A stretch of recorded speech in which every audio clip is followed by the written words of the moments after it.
Yung mga wala pa rin birth certificates dito, manood muna kayo. Attorney G, anong gagawin ko kung wala pa rin akong birth certificate hanggang ngayon?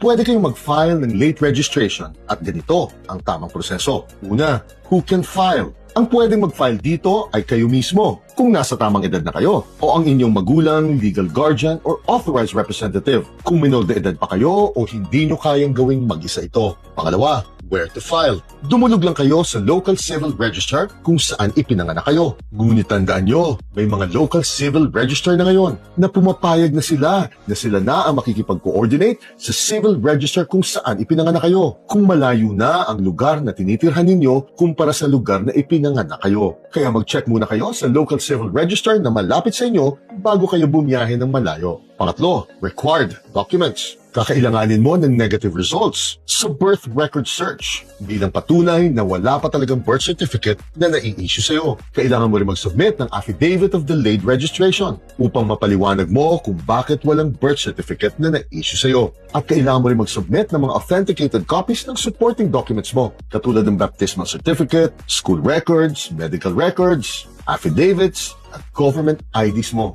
At kapag menor de edad pa lang ang nag-a-apply nito, kailangan rin ng government IDs ng mga magulang nito. Pang-apat, filing procedure. Dumulog ka lang sa nasabing local civil register sa inyo at karaniwang may nakahanda na silang application form for live birth at standard affidavit of delayed registration format na susundan na lang ninyo. At kapag na-submit nyo na ang lahat ng ito, pati na rin ang mga supporting documents mo, bayaran nyo na ang mga filing fees at registration fees nito. At kapag aprobado na ng civil register ang application mo, magpapadala na sila ngayon ng original na birth certificate mo sa PSA mismo para ma-encode na sa records nila ang birth certificate mo. At pagkalipas ng ilang buwan, ay makakakuha na kayo ng birth certificate ninyo sa PSA mismo. Bukas, pag-usapan naman natin ang mga isyung bumabalot sa mga prosesong ito.